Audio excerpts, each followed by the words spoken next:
كانوا قليلا من الليل ما يهجعون وبالأسحار هم يستغفرون. بسم اللہ الرحمن الرحیم. مسلمانوں کا یہ عقیدہ ہے کہ اسلام سراسر حکمت و دانائی ہے.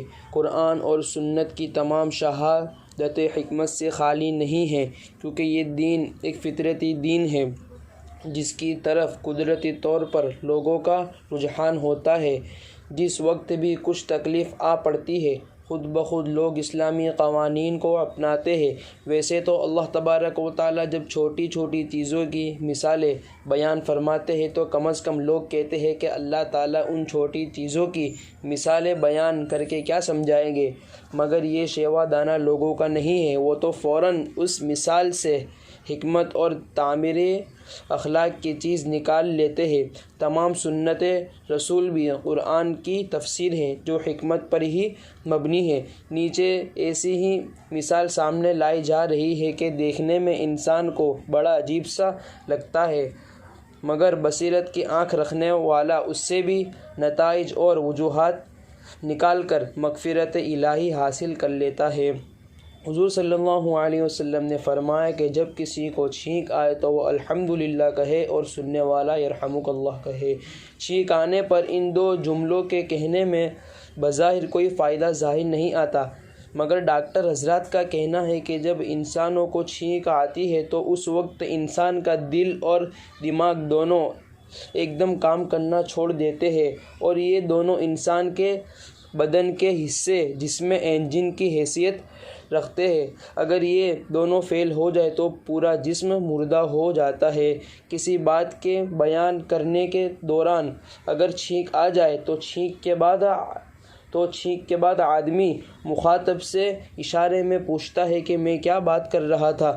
معلوم ہوا انسان مردار جیسی حیثیت حاصل کر لینے کے بعد دوبارہ زندہ ہو جاتا ہے. یعنی جب چھینک آئے تو دل اور دماغ فوراً رک گئے، ان کا رابطہ ہر چیز سے ختم ہو گیا، لیکن چھینک ختم ہوتے ہی دوبارہ وہی سلسلہ شروع ہوا. اس طرح آدمی چھینک آنے پر الحمدللہ کے جملے کہہ کر خدا کا شکر ادا کرتا ہے. خدایا تیرا لاکھ شکر ہے کہ تو نے مجھے دوبارہ زندہ کیا.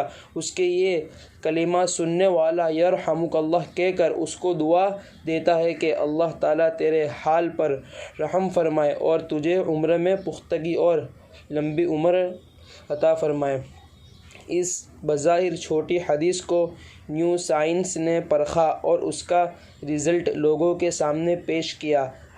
آج کی جدید سائنس کا بھی محور قرآن اور سنت ہی ہے، اور سنت سے مخالفت کرنے والے یورپین سائنسدانوں نے اس کی وضاحت بیان کی ہے. حاصل کلام یہ ہے کہ مسلمان کا عقیدہ ہے اور وہ ہر قسم کی چھوٹی بڑی مصیبتوں کو بلا چوں چرا مان لیتے ہیں. وہ جانتے ہیں کہ اس میں ضرور حکمت ہے، مگر جدید سائنس اور منکرین سنت و حدیث کا اقرار کر لینا اسلام کی چھوٹی سی چھوٹی باتیں اور احادیث اپنے اندر بہت بڑا مقام و وسعت اور اہمیت رکھتی ہے.